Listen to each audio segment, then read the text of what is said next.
Nicole Brown Simpson and Ron Goldman were his victims. Their families wanted justice, and they still do today after all these years. Kim Goldman is Ron Goldman's sister and my special guest on this somber anniversary. Kim, thank you so much for being here today. Still can't believe that it's been 30 years, and I often wonder how it is for you. You know, day in, day out, people might let this slip from their minds, but I don't think you do. I don't. Thank you for having me and bringing the topic to light. I think it's timely that we are having this conversation the same day that Diddy had his sentencing, especially during Domestic Violence Awareness Month. I've always thought that was a little bit poetic. It was also October 3rd that he was found guilty of his Vegas kidnapping charges also. So there's a lot of energy around this day. It's hard. It's hard watching that video. My hands are sweating. I don't know why I still anticipate that a different verdict is going to come, even though I've watched it God knows how many times over the years. But it's hard. It's a moment in time that really solidified the rest of my journey in this world. You know, it secured a place in my heart of wanting to make sure that I was advocating for victims and survivors as much as I could. So. Let's talk about that. I said it off the top of this show. The judge brought down a hammer, not a sledgehammer, but it's a hammer. And I wonder how you feel. Is it, God, here we are, 30 years, we're making some progress? I think there is some progress. I think, you know, for the victims to testify and to bring the truth to light, I think that, you know, when you bring celebrity and power together and try to mix it with the complexities of this case, you know, maybe the holding him accountable just couldn't come to fruition. It showed us that it didn't put him above the law, maybe just held him right at bay.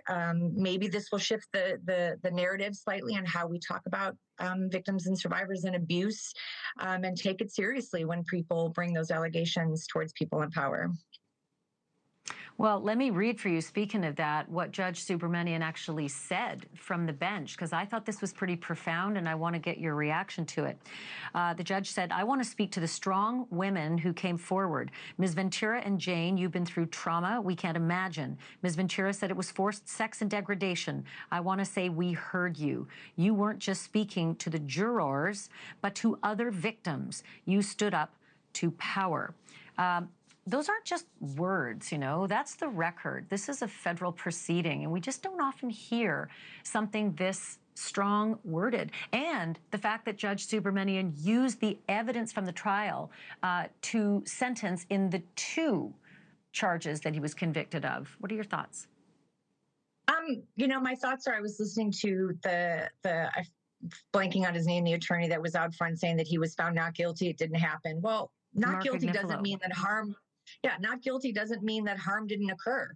Not guilty doesn't mean that the crimes weren't committed. It just means that it didn't, you know, rise to the level that it needed to come back with a conviction. So I think it's important for people to understand that victims and survivors don't control the law. They don't control reasonable doubt. The only thing that they can control is their own truth and their own ability to come forward with it and you know, and brace themselves for the attack and the re-victimization and the trauma that continues as they, you know, try to bring it to the forefront so that people can continue to talk about abuse and bring awareness to it. And I applaud them. The same way I feel about the Jeffrey Epstein victims. You know, I mean, it's really hard to go up against people that have millions and millions of dollars to be able to silence you and to keep chugging along. So I'm very proud of them. Yeah, speaking of that, I have to do this all from memory, and it was several months ago, which at this age is hard for me. But, you know, Cassie testified that she was thrown into a bed frame. There were pictures of her with a terrible wound where she got stitches and plastic surgery and was holed up in a hotel and not allowed to see anyone until she healed. There was a witness, one of the escorts said that there was all sorts of fighting going on in the other room, and when they came back out, Diddy said, now finish strong, and he was so appalled by it he lost his erection. So this is proof that something awful happened and there was force. When I asked one of the jurors about that, they seemed confounded. I said, isn't that proof there was forced sex, coerced sex, and they seemed confused. And I just wondered if you think this whole celebrity, shiny thing in the courtroom made it hard sometimes for these jurors to actually come to a verdict of guilty on the sex trafficking and the RICO. Yeah, I think that, you know, as I said, that the power and celebrity, when you mix it with really complex, you know, cases, and, you know, RICO, I'm not an attorney, but I understand that RICO cases are very hard to prove. It's very hard to have probably shown that he was, you know, the CEO of a big organization that was, you know, organizing all of these sex crimes. I mean, it really, I don't understand it.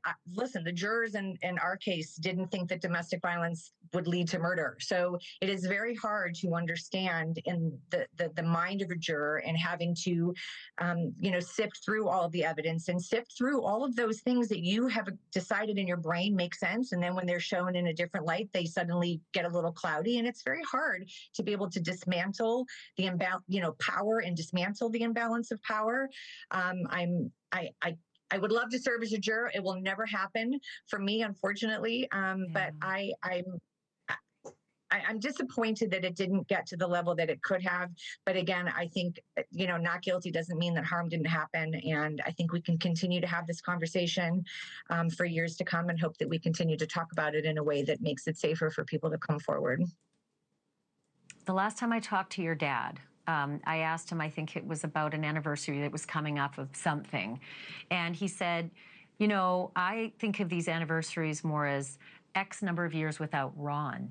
And so I just wanted to ask you, you know, how are you guys doing? How do you mark these really sad days?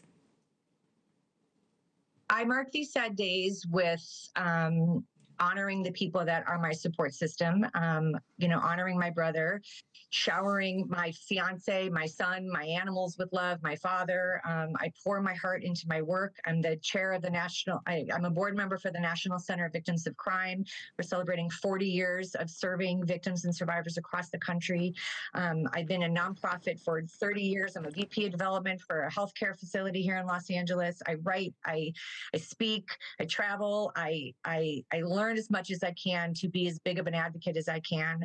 And I lean on the people that have been so wonderful to me and my family, but also across the country. And, you know, I do my very best to be the best sister that I can for my brother, who is the most important person in my life next to the remaining family members that I have. So every day is a new day and a new challenge. And grief is a difficult process 30 years later. It is beautiful, and it's a way for me to honor my brother. And this is another opportunity to do that. So thank you. Well, you're a saint. Please give my love to your dad. And thank you so much for being here. Thank you, Ashleigh. Appreciate it. Thank you for watching. Subscribe below and download our NewsNation app right now on your phone, and you will get fact-based, unbiased news for all Americans.